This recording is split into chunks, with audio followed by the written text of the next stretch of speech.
Hi, thank you for watching my video. I am uploading my videos to share with you what impressed me on astrophotography activities. I uploaded this video last year. I modified the smartphone cooler to cool my Raspberry Pi HQ camera.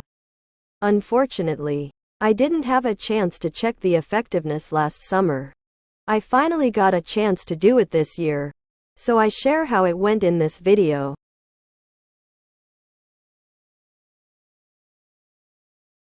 Here, what you see is the screen record of my Raspberry Pi screen, where my real-time image stacking software is running.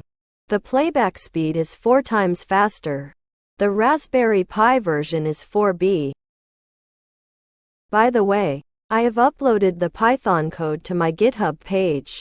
You can find the link in the description.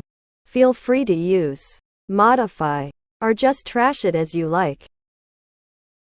The telescope is the modified Newtony. The details of the modification are described in the previous video. The link is also in the description if you are interested. The reason you see so many white dots all over the image frame is the DPC is off. DPC is the defective pixel correction on Sony sensor. You may have heard of Star Eater. Right. It is a noise reduction scheme implemented in the hardware. I set it off to see the effectiveness first. The sky object target this time is the Eagle Nebula. It is very dark and difficult to find. Also, I used a dual band pass filter to remove the light pollution. Looks like the white noise dots are really annoying, so I set the DPC on. Let's see.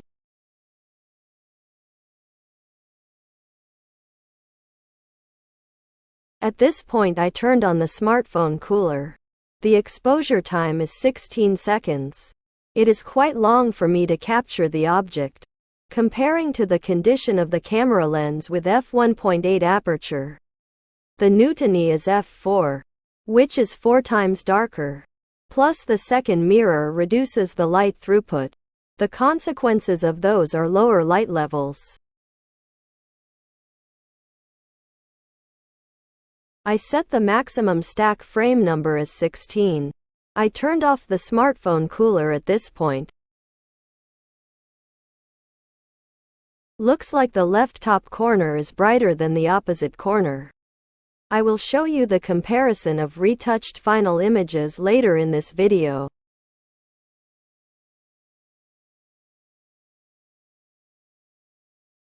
Then I turned on the smartphone cooler again to check the cooling effect. Because the object height is lower now, the noise level needs to be separated from the light pollution background levels. You may see the difference here. The light level at the left top corner is lower than the previous stacking period, so the cooling effect is quite large. Yes, the smartphone cooler works. My DIY work has paid off finally. From this point, I am showing my retouching work on the PC. The software is Rawtherapee. The stacked images are saved as 32-bit floating point color depth TIFF files. This is the image with the smartphone cooler on. I simply apply tone curve adjustment. The color balance can be adjusted, simply apply auto color balance. Then I apply the color profile to the other images to compare the noise levels. Here you can see the background level differences. The smartphone cooler is off in this image, on in this image.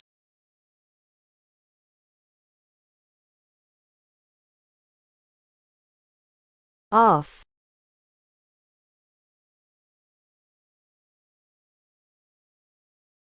On after the off image when the object height got lower in the sky, so the light pollution was a little stronger.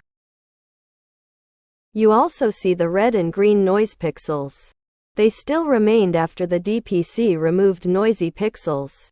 I might have to insert a noise pixel removing process before stacking each frame. It is quite a time-consuming process for Raspberry Pi 4. I hope Raspberry Pi 5 can handle it. The DPC disabled images are much worse, as you can see. So it is better to use the function for my settings. Okay, that's all for this time.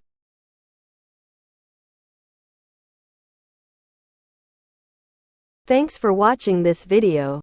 See you next time.